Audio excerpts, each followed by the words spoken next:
کلو نفس ذائقۃ الموت، ہر نفس نے موت کا ذائقہ چکھنا ہے۔ ذائقہ کا معنی چکھنے والا، ذائقہ عربی میں اس کو نہیں کہتے جس کو ہم ٹیسٹ اور ذائقہ کہتے ہیں۔ ذائقہ اس میں فاعل ہے، جیسے قاتل قتل کرنے والا، قاتلہ قتل کرنے والی، تو ذائق چکھنے والا، ذائقہ چکھنے والی کو کہتے ہیں۔ بہت سے عربی الفاظ اردو میں آ کے نا ان کے مفہوم چینج ہوئے ہیں۔ تو کلو نفس، نفس کا لفظ عربی میں مؤنث ہے، انسانی جان کو کہتے ہیں۔ تو اللہ فرما رہے ہیں ہر نفس ذائقۃ الموت، موت کا ذائقہ چکھنے والا ہے۔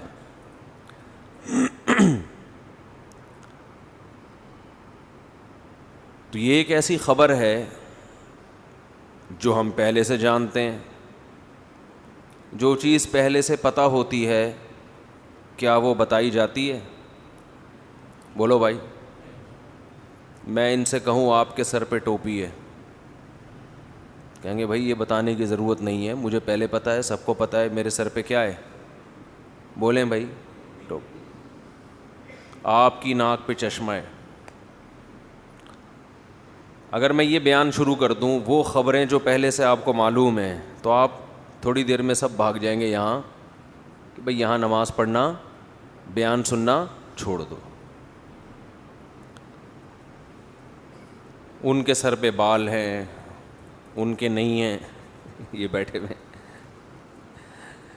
ان کے سر پہ ٹوپی ہے، یہ سفید ہے، ان کی ناک پہ چشمہ ہے، ان کے داڑھی ہے۔ تو یہ خبروں کے کیا فائدہ؟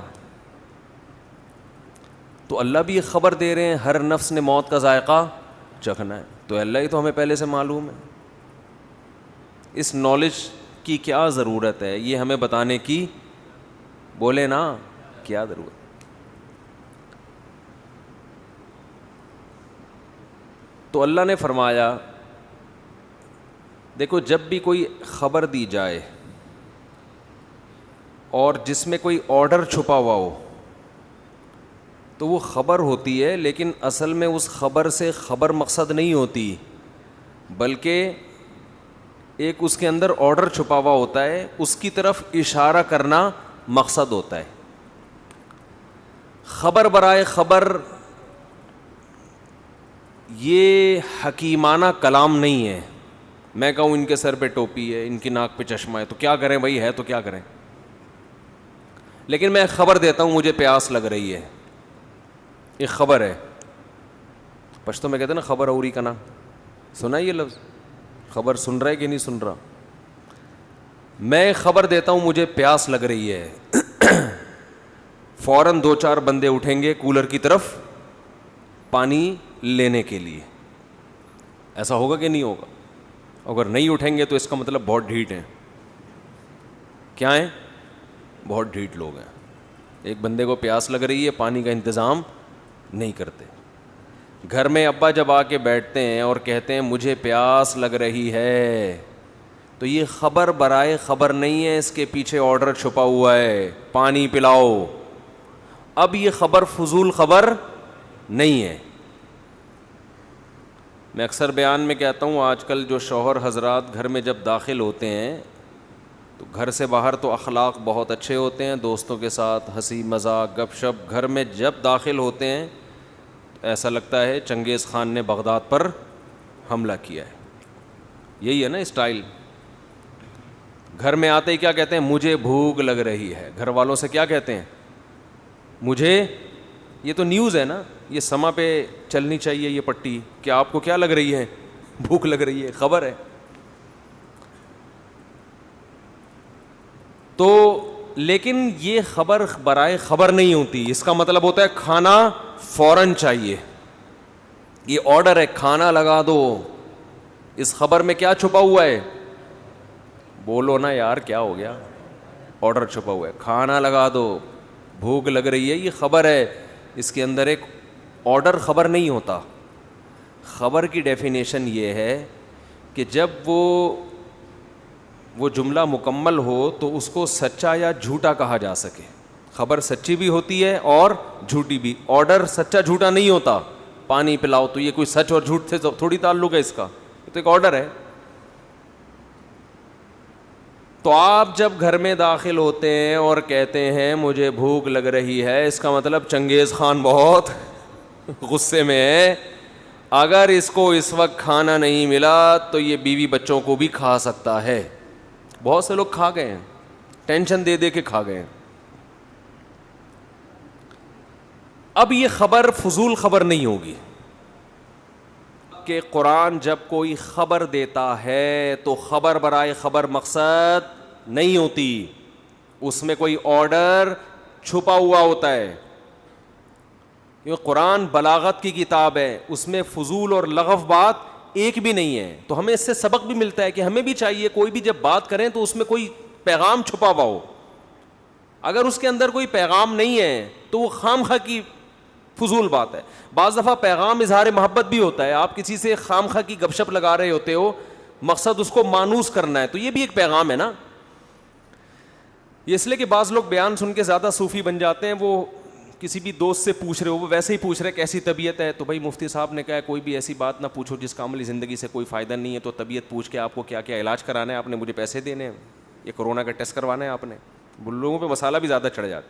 بھائی یہ جو گپ شپ ہے نا, یہ فری ہونے کے لیے, جاتے ہی تھوڑی ایک دم آدمی ٹو دا پوائنٹ بات شروع کر دیتا ہے. ایک آدمی کی شادی ہوئی نا, تو بڑا ادیب تھا وہ, اس نے کہا دلہن سے اب میں کس طرح سے بات شروع کروں, بڑے تمیز سے بات شروع کرنی تھی. تو وہ کہنے لگا کہ میری کل آپ سے شادی ہوئی تھی, اس سلسلے میں حاضر ہوا ہوں میں. آپ یہ تمہید ہے, کل آپ سے میرا نکاح ہوا تھا, اس سلسلے میں یہ تمہید باندھ. تو اللہ نے ہمیں خبر دی ہے, کلو نفس ذائقۃ الموت, ہر نفس نے موت کا ذائقہ چکھنا ہے, یہ خبر ہے. سوال پیدا ہوتا ہے اللہ یہ تو ہمیں پتہ ہے, یہ تجھے بتانے کی کیا ضرورت ہے, یہ تو ہم دیکھ رہے ہیں صبح و شام جنازے پڑھ رہے ہیں, بچوں کے بھی, بوڑھوں کے بھی, جوانوں کے بھی, مردوں کے بھی, عورتوں کے بھی, غریبوں کے بھی, امیروں کے بھی, بادشاہوں کے بھی, وزیروں کے بھی, ہر ایک کے جنازے ہم پڑھ رہے ہیں, ہمیں پتہ ہے. تو یہ تو نے ہمیں کیوں بتایا ہے؟ معاذ اللہ نقل کفر غلط کلام ہے. اللہ خام خمیں ہمارا بھی وقت معاذ اللہ نقل کفر ضائع کر رہا ہے, اور معاذ اللہ خود بھی لغو کلام کر رہا ہے. لیکن اگر اس خبر کے اندر کوئی آرڈر چھپا ہوا ہے تو پھر یہ کلام لغو اور فضول کلام بولو نہیں ہے. دیکھو ڈاکٹر جب آپ کو کہتا ہے نا کہ آپ نے مرنا ہے, تو وہ خبر ہوتی ہے, اس کے اندر یہ آرڈر چھپا ہوا ہوتا ہے کہ آپ اپنی صحت کا خیال کرو ورنہ کیا ہو جائے گا, مر جاؤ گے آپ. وہ آرڈر دے رہا ہوتا ہے کہ آپ کی صحت اس لائق نہیں ہے کہ زیادہ آپ چل سکیں, لہذا صحت کا خیال کرو. یہ آرڈر چھپا ہوا ہوتا ہے. اگر حکیم سے مراد حکمت والا ڈاکٹر ہے, بعض دفعہ ڈاکٹر بتا دیتے ہیں نا کہ بھائی تمہاری صحت اس لائق نہیں ہے کہ تم 5-6 سال چل سکو گے. اب اگر ڈرانے کے لیے بتا رہا ہے تو غلط کر رہا ہے بھائی. وہ تو اگر آپ نے 5-6 سال کا بول دیا تو 2 سال میں مر جائے گا ٹینشن سے. لیکن اگر آپ اس کو یہ بتا رہے ہیں, جیسے سگریٹ کے ڈبوں پہ لکھا ہوا ہوتا ہے خبردار سگریٹ نوشی صحت کے لیے مضر ہے, تو کیوں لکھا ہوا ہوتا ہے کہ سگریٹ مت پیو؟ یہ آرڈر چھپا ہوا ہے کہ پینے کی چیز, کہتے ہیں دنیا میں ایک ہی پروڈکٹ پہ سچ لکھا ہوا ہوتا ہے, ایک ہی چیز ایسی ہے جس پہ کیا لکھا ہوا ہوتا ہے, ڈبے کے دودھ پہ نہیں لکھا ہوتا کہ اس میں کیلشیم نہیں ہے, ڈبے کے دودھ پہ لکھا ہوتا ہے کلو نفس ذائقۃ الموت, ایک خبر ہے. اللہ فرماتے ہیں ہر نفس نے موت کا ذائقہ چکھنا ہے, ہر نفس نے. تو یہ خبر برائے خبر نہیں ہے, اس کے اندر ایک آرڈر چھپا ہوا ہے. ڈاکٹر جب آپ کو کہتا ہے کہ آپ مرنے والے ہیں تو آرڈر چھپا ہوا ہوتا ہے صحت کا خیال کرو, بھینس کا خالص دودھ پیا کرو, ٹھیک ہے نا. حکیم جب کہہ رہا ہوتا ہے کوئی مقصد ہوتا ہے. تو جب بھی کوئی خبر دیتا ہے اگر وہ عقل مند ہوگا, تو اللہ جب خبر دے رہے ہیں نا کلو نفس ذائقۃ الموت, ہر نفس نے موت کا ذائقہ چکھنا ہے, تو یہاں بھی کچھ آرڈر چھپے ہوئے ہیں اس کے اندر. وہ آرڈر کیا ہے؟ نمبر 1, دنیا دل لگانے کی جگہ, بولو نہیں مرو گے. جیسے میں نے کہا تھا نا زید پیٹے گا وہ بیان میں کہا تھا نا, وہ زید میں مزہ نہیں آ رہا جب تک وہ نام نہ آئے نا. تو خیر اب کیا کریں. تو اللہ کہتے ہیں ہر بندہ کیا ہے, مرے گا. ہر بندہ کیا ہوگا, مرے گا. تو جو جگہ چھوڑ کے جانا ہے اس سے دل لگانے کا کوئی تک بنتا ہے بھائی. آپ ٹرین میں بیٹھے ہوئے ہیں, سیٹیں اتنی اچھی اور زبردست اور بہت مزہ آ رہا ہے یہاں پہ, تو بیگم ہم یہ سیٹیں گھر نہ لے جائیں اپنے ساتھ, کیا خیال, یہ اے سی نکال کے لے جائیں. اسٹیشن آیا تو آپ اتر ہی نہیں رہے, آپ اسی سیٹ سے چپک گئے ہو. کوئی غریب آدمی بیچارہ جھونپڑی سے نکلا ہوا, اس کو کسی نے اے سی پارلر میں بٹھا دیا, اب اس کو جھولے بھی مل رہے ہیں, مزہ بھی آ رہا ہے. کسی نے بعض دفعہ ہوتا ہے کہہ رہا بھائی, تو ایسے موقع پہ اسے کیا کہا جائے گا, بھائی یہ ٹرین ہے, یہ دل لگانے کی یہ مسافر خانہ ہے, یہاں سے آپ نے اترنا ہے.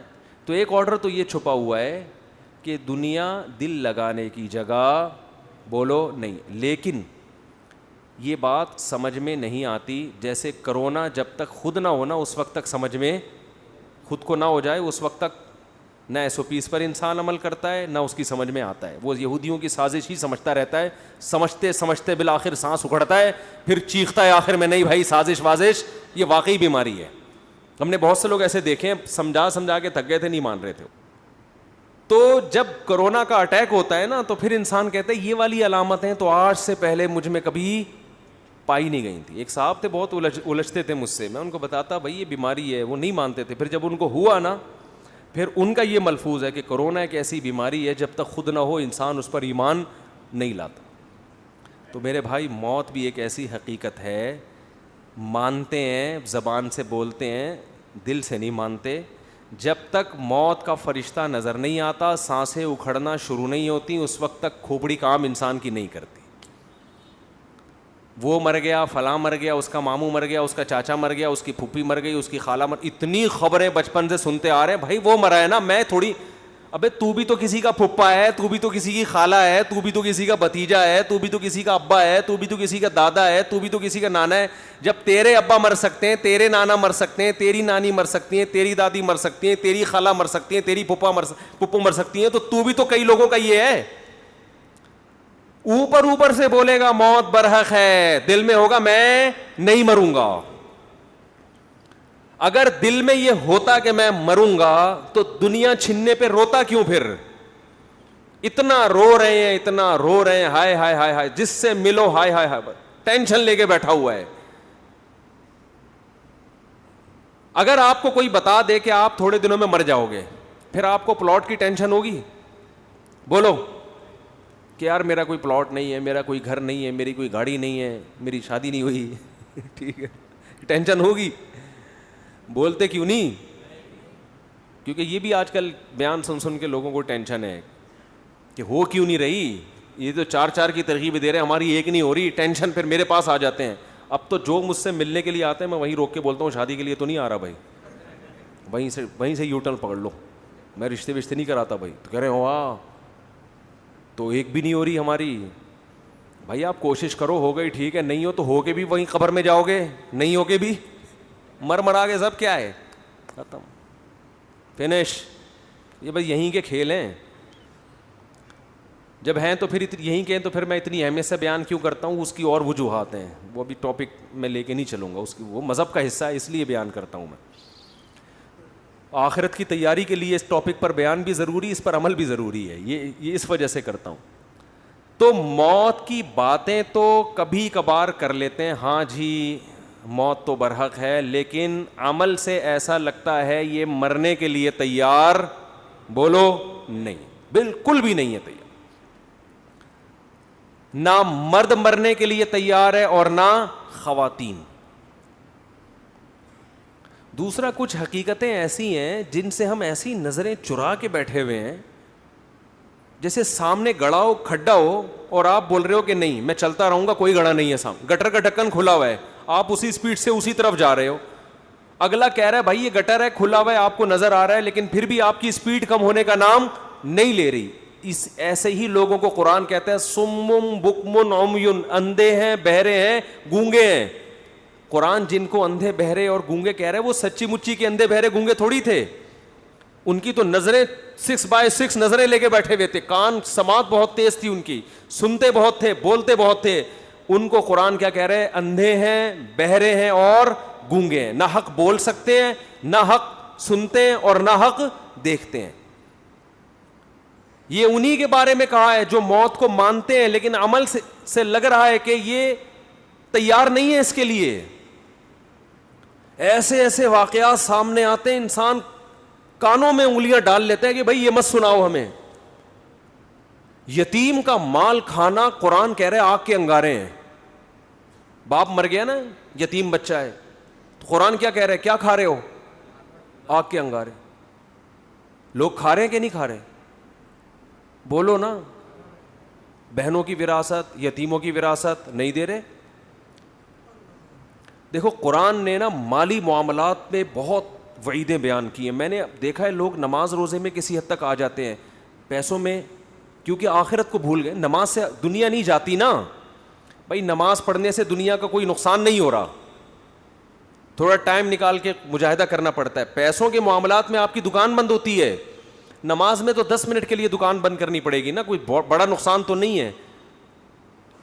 لیکن جب آپ پیسوں کے معاملے میں کلیئر ہو کے چلو گے تو لاکھوں کروڑوں روپے سے ہاتھ دھونے پڑتے ہیں آپ کو. یہاں آ کے لوگ دنیا کو مسافر خانہ سمجھنا چھوڑ دیتے ہیں. پیسوں میں جو آدمی ایک نمبر ہوگا, اس سے پتا چلے گا کہ یہ دنیا کو واقعی کیا سمجھتا ہے. بولو, ارے بولو نا یار زور سے. یہ مسافر خانہ سمجھتے ہیں, عبادت سے نہیں پتا چلتا. ہم نے بڑے بڑے دنیا کی محبت کے مریض, بڑے بڑے کرپٹ لوگ دیکھے رمضان کے پورے روزے رکھتے ہوئے. ہم نے بڑے بڑے 2 نمبر 5 نمازیں پڑھتے ہوئے دیکھے, حج کرتے ہوئے دیکھے ہیں. انسان کی دینداری کا اور اس بات کا کہ یہ آخرت پر یقین رکھتا ہے, سب سے پہلے پتہ چلتا ہے کہ مالی معاملات میں کیسا ہے. پیسہ دینا کسی کو بہت مشکل کام ہے, اپنا نقصان کر کے. میرے پاس صبح شام کیس آتے ہیں, وہ 1 کروڑ کھا گیا, وہ اس کے 2 کروڑ کھا گیا. جو کھایا ہوتا ہے میں اس سے بولتا ہوں دو, اس کو کہہ رہے کہاں سے دوں, گھر بیچ کے دو. بھائی میں کیا روڈ پہ آ جاؤں؟ میں نے کہا جن کے پاس ذاتی گھر نہیں ہے کیا روڈ پہ سو رہے ہیں وہ سارے؟ بولو نا کیا ہو گیا بھائی, کرائے پہ رہو نا. نہیں جی میں کیسے گھر بیچوں, میں نے فلاں کا 2 کروڑ دینا ہے, 3 کروڑ دینا ہے, میں گھر کیوں بیچوں؟ پورے حرام خوری کے مزے اڑائے گا ہے بھائی. گھر بھی اپنا رہے, گاڑی بھی نہ بکے, سب کچھ ہو, اور پھر اضافی کوئی تکا لگ گیا تو فلاں کا قرضہ ادا کر دوں گا میں کیونکہ میرے بزنس میں لاس ہوا ہے. سمجھتے نہیں ہو میرا خیال ہے, یہ ہو رہا ہے مارکیٹ میں, بزنس میں لاس ہوا, میں کہاں سے تو دے گا. آج کل میرے زبان پہ باپ کا لفظ چڑھا دیا بندے نے, تیرا باپ بھی دے گا ٹھیک ہے نا, مکان بیچ دے قرضہ فلاں کا. میرے چھوٹے چھوٹے بچے ہیں, میرے تو بھائی چھوٹے چھوٹے بچے بھی ہوتے ہیں, بڑے بڑے بچے بھی ہوتے ہیں. یہ تو ہمیشہ سے ہو رہے, بچے کبھی چھوٹے ہوں گے, کبھی بڑے ہوں گے, کبھی منجلے ہوں گے, کبھی نہیں بھی ہوں گے, کبھی ہوں گے. یہ تو دنیا کا حصہ ہے. تو کیا آسمان سے نیا نازل ہوا ہے کیا تیرے چھوٹے چھوٹے بچے ہیں؟ بچے تو پہلے چھوٹے چھوٹے ہی ہوتے ہیں, بڑے بڑے تو اچانک پیدا نہیں ہو جاتے. فضول قسم کی باتیں. مکان بیچو, فلاں کا قرضہ دو, نہیں آ رہی بات میرا خیال ہے. بہن وراثت مانگ رہی ہے, بیچ اس مکان کو جس پہ تو قبضہ کر کے بیٹھا ہوا ہے 1000 گز کے بنگلے پر, بیچ کے اس کا حصہ دے. اب دے تو تڑاک پہ آ گیا ہوں میں. یہ تمیز سے سمجھانے والی باتیں ہیں ہی نہیں. داڑھی اتنی لمبی رکھی ہوئی ہے, عمرے ہو رہے ہیں, تمہارا حج ہو رہا ہے, تو نے بہن کی وراثت کہہ رہے ہیں. جب مکان بکے گا, مکان تو 25 سال کے بعد جا کے بکے گا, اس وقت تو بہن بڈھی ہو کے مر چکی ہوگی, اس کو کیا فائدہ ہوگا اس مکان سے؟ نہیں جی ابا کا مکان ہے, بیچ دیا تو ہم کہاں جائیں گے. کیا جن لوگوں نے کیا کرائے پہ, میں ابھی تک اللہ کا شکر ہے کرائے پہ رہتا ہوں, ابھی تک میرا ذاتی گھر. ہم جب 14 بچوں کے ساتھ کرائے پہ رہ سکتے ہیں تو 2 بچوں کے ساتھ وہ بھی اتنے سے, اس میں تو دراز میں آ جائیں گے. اس کے لیے تو گھر کی بھی ضرورت نہیں ہے, ایک الماری خریدو اس میں رکھو اس کو. گھر تو ہے ہی نہیں آج کل, گھر تو وہ ہوتا ہے جس میں افراد ہوں. نہیں آ رہی میرا خیال ہے بات, ایسے ہی ٹھیک ہے جیسے چل رہے ہیں بھائی. گھر تھوڑی ہے یہ جو ایک آدمی کو گھر ہے, اس کے لیے اتنا ٹینشن ہے یار. 2 بچوں کے لیے کیا ٹینشن ہے, 2 بچوں کے لیے کیا ٹینشن, ایک بیوی ہے 2 بچے ہیں, اس کے لیے تو اب کرائے کی بھی ضرورت نہیں ہے بھائی. تو پیسہ دو, کیا کرو, یہ ہے نا میرا مکان بک جائے گا، کوئی مسئلہ نہیں ہے، آپ کا مکان بک جائے گا، یہ مکان اصل نہیں ہے، آپ کا مکان اصل میں وہ قبر ہے، جہاں بھی راحت اندھوری نے شعر کہا تھا نا، 2 گز صحیح لیکن میری ملکیت تو ہے، اے موت تو نے، کیا شعر ہے یار، اے موت تو نے مجھ کو زمیندار کر دیا، 2 گز صحیح لیکن میری ملکیت تو ہے، اے موت تو نے مجھ کو زمیندار. زمیندار جب بنتا ہے جب قبر میں جاتا ہے، یہاں سے کوئی نہیں نکالے گا، لیکن کراچی کے قبرستانوں میں وہ بھی نہیں ملتی، آپ وہاں سے نکالتے ہیں 1 سال کے بعد. گورکن کہتا ہے تھوڑا سائڈ پکڑ ٹھیک ہے، دوسرا مردہ ڈالنا ہے. آپ آدمی کہتا ہے یار یہاں تو آرام سے سونے دو. کراچی میں قبرستان بھر چکے ہیں، ایک ایک قبر میں 10 مردے دفنائے جا رہے ہیں. تو وہ 2 گز کا پلاٹ بھی 10 مردے اس میں شریک ہوتے ہیں. ابھی ایک صاحب آئے کہ وہ ہماری والدہ کا انتقال ہوا تھا، اسی قبر میں والد کو ہم دفنا رہے ہیں، جگہ نہیں مل رہی.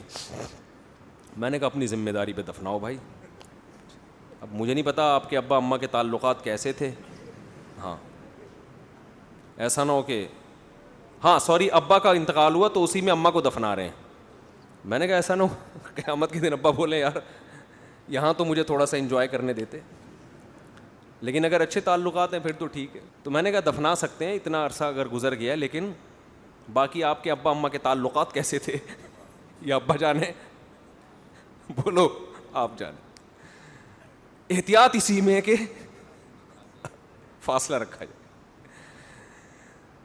تو خیر پیسوں کے معاملے میں انسان کا پتہ چلتا ہے کہ یہ دل سے دنیا کی محبت اس کے دل میں ہے یا نہیں. پیسوں میں دل بڑا کرو، دینا سیکھو، لے لو یار لے جاؤ، مسافر خانہ ہے مریں گے. اور اللہ کا نظام ایسا ہے جو دنیا کو مسافر خانہ سمجھ کے پیسہ لٹاتا ہے، دولت آتی بھی اسی کے پاس ہے. رزق جو ہے نا ایسے آتا ہے سینگ مار کے گھستا ہے، جیسے بیل نا آوارہ بیل جیسے ٹکرے مار مار کے گھستا ہے نا لوگوں کے گھروں میں، ایسے رزق گھستا ہے.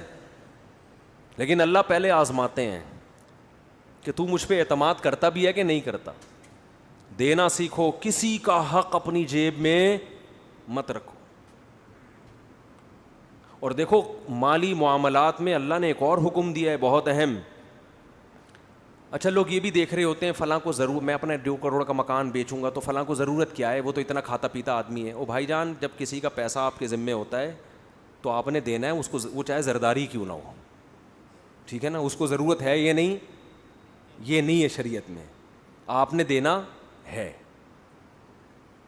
وراثت دینی ہے. ایک بھائی کروڑ پتی، ابھی ایک ویڈیو وائرل ہوئی تھی، پتہ نہیں صحیح ہے غلط ہے، کہ وہ بہن وراثت مانگ رہی تھی، اس کو بھائیوں نے کوٹا. مجھے نہیں پتا وہ صحیح ہے فیک بھی ہوتی ہیں چیزیں، یا بعض دفعہ کیس کچھ اور ہوتا ہے بنا کچھ اور دیا جاتا ہے، لیکن بعض دفعہ ایسا حقیقت میں ہوتا بھی ہے. بہت سے علاقوں میں بہن وراثت نہیں مانگ سکتی، اسے پتہ ہے میرے نمازی پرہیزگار بھائیوں کو غصہ بولو آ جائے گا. دل بڑا رکھو، دو بغیر مانگے دو. یار روڈ پہ آ جاؤ، خدا کی قسم کسی کو حق دے کے انسان غریب ہو جائے اس میں سکون زیادہ ہے. آدمی کا یار ایک پیسہ کسی کا میرے ذمے نہیں ہے، اللہ کھلائے گا، اس کا اپنا مزہ ہے. اور پھر اللہ ایسا کھلاتا ہے چھپڑ پھاڑ کے. میں اکثر ایک واقعہ سناتا ہوں نا، پہلے زمانے میں تو دینی مدارس کے پاس وسائل بہت کم ہوتے تھے، تو ہم کتابوں میں ایک واقعہ پڑھتے تھے. ایک بہت بڑے بزرگ، نام ذہن میں نہیں ہے ان کا، انہوں نے کیسے غربت میں پڑھا. طالب علم تھے، پڑھتے تھے، تو گھر میں جب کھانے کے لیے آتے تو ماں کہتی آج ہم اللہ کے مہمان ہیں، کھانا نہیں ہے. مطلب یہ اشارہ تھا کہ آج نہیں ہے. اللہ کے مہمان کا مطلب کچھ بھی نہیں ملے گا آج، اللہ ہی کھلائے گا، روحانی طور پر کھلائے. بچے بھی بڑے نیک ہوتے تھے، چلے جاتے. ایک دن اسی طرح گئے ہیں، اماں کچھ کھانے کو ہے؟ انہوں نے کہا ہاں ہے. رونے لگے. اس نے کہا اماں جب تو یہ کہتی تھی نا آج ہم اللہ کے مہمان ہیں، اس میں زیادہ مزہ تھا.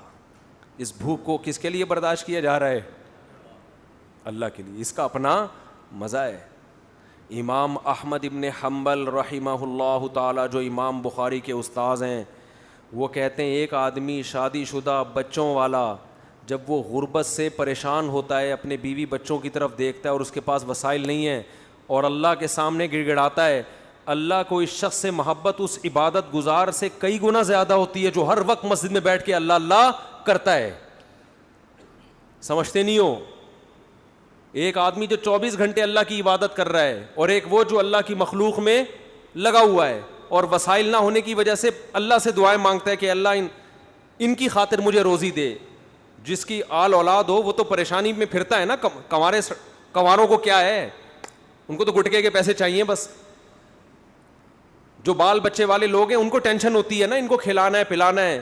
تو امام احمد کہتے ہیں شادی شدہ بال بچوں والے آدمی کو جو رزق کی ٹینشن اللہ کی طرف سے ملتی ہے, اس ٹینشن سے جو اس کے درجات بلند ہوتے ہیں وہ عبادت گزار کے درجات عبادت سے ایسے بلند نہیں ہوتے. ایک تہجد گزار اور دن میں روزے رکھنے والے کو وہ مقام نہیں ملتا.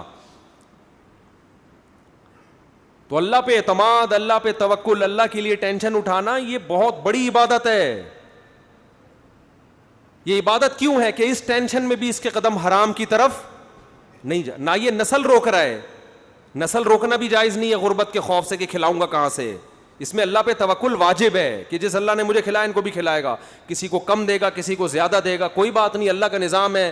یبسط الرزق لمن یشاء ویقدر, جس کے لیے چاہتا ہے رزق کشادہ, جس کو چاہتا ہے تنگ کر دیتا ہے. جس کے کشادہ کر دیا شکر ادا کرے, تنگ کر دیا صبر کرے. بھائی اللہ کے ہاتھ میں ہے. اس بیس پہ نسل روکنے کی اجازت نہیں ہے آپ کو کہ پیسے نہیں ہیں تو بچے کیسے پالوں گا میں. لبرل لوگوں کے اصول کچھ اور ہیں زندگی گزارنے کے, اسلام کے اصول کچھ اور ہیں. اور ایک دفعہ اسلام کے اصولوں پہ آ جاؤ, نقد فائدہ ملے گا, دل کا سکون, اطمینان, غربت میں بھی سکون, شکر کی توفیق ملے گی. ہم نے اپنے بزرگوں کو دیکھا ہے انتہائی غربت میں ان کے چہروں پہ ایسے خوشی جیسے ارب پتی ہوں. یہ وہ کہتے ہیں اللہ نے تو ہمیں ہماری ضرورتوں سے کروڑہ گنا زیادہ دے دیا. کہتے ہیں ہمیں تو ضرورت ہے 2 وقت کی روٹی کی لیکن اللہ 3 ٹائم کھلاتا ہے. ہمیں تو ضرورت ہے بس ایک چھپڑا مل جائے سر چھپانے کو لیکن اللہ نے پورا گھر. وہ یہی سوچ سوچ کے خوش ہوتے رہتے ہیں. اور ہمارے یہاں کیا ٹینشن چل رہی ہے یار, 20-50 سال کا ہو گیا اب تک اپنا گھر نہیں بنا سکا میں, اب کیا کرے گا بنا کے. بھائی تھوڑا سا ٹائم رہ گیا, نکل لے, پتلی گلی آنے والی ہے, پتلی گلی آنے والی ہے جس سے فرشتے چوہے نکالیں گے. نکل 50 سال کے بعد کیا بنانا ہے یار.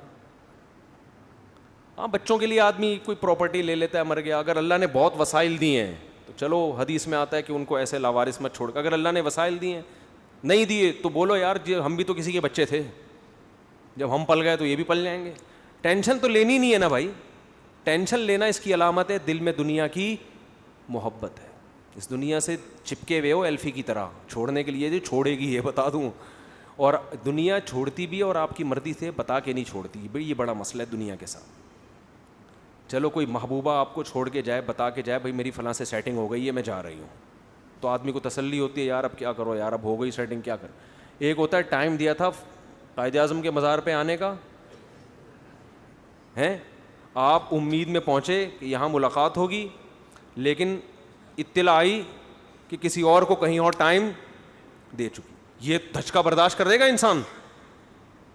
دنیا کا بھی یہی اصول ہے, لاکنھا خلۃ قد سیق من دمھا فجع وولع واخلاف وتبدیل. آپ کو دنیا ٹائم دے گی, کیا مطلب آپ کو بتائے گی کہ تمہاری صحت اس قابل ہے کہ میں ابھی تمہیں چھوڑ کے جانے والی نہیں ہوں, نہ تمہیں شوگر ہے, نہ تمہارے گردوں کا مسئلہ, نہ تمہارا کوئی مسئلہ, پیسہ دولت سب, ابھی میں نہیں جا رہی. لیکن ادھر پورا پتلی گلی اس نے تیار کر کے رکھی, اس کو ٹرک کے نیچے لا کے مارو, اس کمبخت کو کوئی بیماری نہیں ہے, اس کو ٹرک کے نیچے لا کے مارو. یہ ایسے نہیں مرے گا, نہ اس کو نہ شوگر ہے نہ گردوں کا مسئلہ ہے, اس کا ٹرک بنتا ہے. کیا بنتا ہے, اس کی ہڈیاں بھی مضبوط ہے, کار ایکسیڈنٹ میں بھی نہیں جائے گا یہ. تو یہ وہی ہے کہ سیٹنگ آپ سے دکھایا جا رہا ہے لیکن ہو فرشتوں سے سیٹنگ رہی ہے, ملک الموت سے, کہ اس کو لے کے جاؤ یہاں سے.